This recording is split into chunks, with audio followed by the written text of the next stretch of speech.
Okay guys, अब हम बात करेंगे एक दूसरे टॉपिक के बारे में। क्या है वो दूसरा टॉपिक?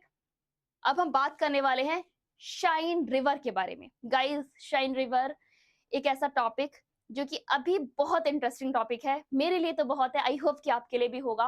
और आपके एग्जाम के लिए शाइन रिवर बहुत इंपॉर्टेंट है। चलिए सारी बातें समझेंगे कि ये न्यूज इंपॉर्टेंट क्यों है और ये शाइन रिवर इतनी इंपॉर्टेंट क्यों है। प्यारे बच्चे ध्यान रखिएगा, शाइन रिवर ये वो रिवर है जिसे हम लोग शीन रिवर के नाम से भी जानते हैं। ध्यान रखिएगा, शीन रिवर आपकी फ्रांस में है। किस में है? फ्रांस में बहती है और ये फ्रांस की प्रमुख नदियों में से एक है ना। ये अभी न्यूज़ेस में बनी हुई है। पता है क्यों बनी हुई है?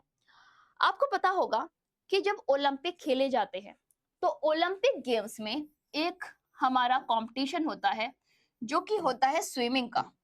किसका होता है? स्विमिंग का एक कंपटीशन होता है।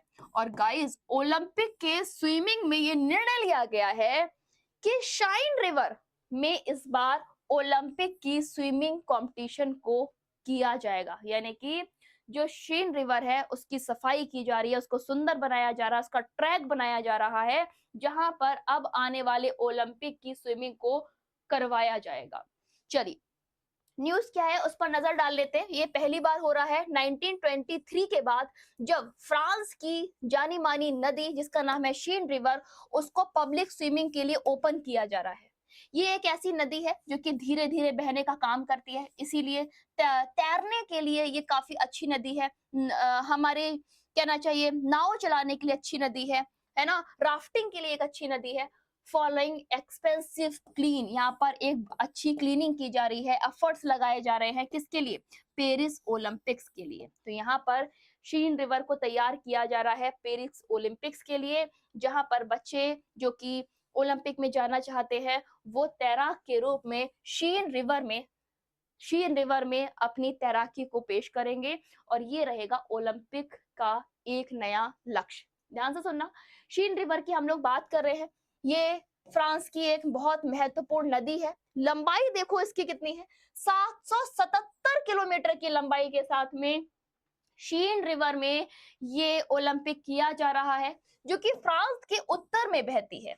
मजे की बात यह है कि ये वही नदी है जो कि डाइजन एरिया के पास में से निकलती है और काफी कहना चाहिए ऐसा घूमने वाला एरिया है ना, जहाँ पे टूरिज्म बहुत ज्यादा है।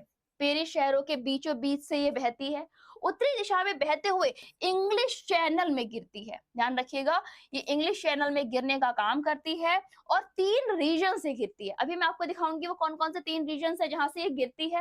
ध्यान रखिएगा, पेरिस से, रोन से और ला ले अवार से। ये 2 अवर से, ये 3 ऐसी जगह है जहां से ये नदी इंग्लिश चैनल में जाकर गिरती है। क्लियर? देखो, पेरिस हो गया, रेन हो गया और लोअर शीन जो कि कहां पर जाकर गिर रहा है, नीचे जाकर इंग्लिश चैनल में गिर जा रहा है। कहां से?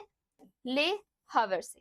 ठीक, अब सुनो, लेंथ की बात करें, 777 से 780 किलोमीटर लंबी ये नदी है जो कि धीरे धीरे बहने का काम करती है, उत्तर से पश्चिम की ओर बहती है। और साथ में इसकी कुछ ट्रिब्यूटरीज भी हैं, जैसे कि आब, योन, मार्क, आइस, ये सब इसके ट्रिब्यूटरीज भी हैं। देखो ये है ना, ओइस, नियॉन, है ना, एरिस, और कहाँ गया आपका ये है एशियन, ठीक है, कारिन। ये बहुत सारी इसकी मतलब मैक्सिमम कहना चाहिए ट्रिब्यूटरीज है जो कि इसमें जाकर मिल जाती हैं। तो ध्यान रखिएगा ये चीज। और लास्ट में गाइस, ये नदी ऐसी नदी है जो कि इंग्लिश चैनल में जाकर गिरती है। ठीक, जिसमें अभी ओलंपिक को ऑर्गेनाइज कराया जाएगा। ओके गाइस, ये था पूरा टॉपिक जिसमें हम लोगों ने शाइन रिवर के बारे में जाना और साथ में ये भी जाना कि आज के न्यूज़पेपर में शाइन रिवर इतना चर्चा का विषय क्यों है, क्योंकि गाइस यहाँ पर ओलंपिक के तैराक कंपटीशन, तैराक प्रतियोगिता का आयोजन किया जाएगा। इसी के साथ साथियों, अभी के लिए बस इतना ही। तब तक stay tuned, stay safe, have a good bye, see you bye next video. Thank you all.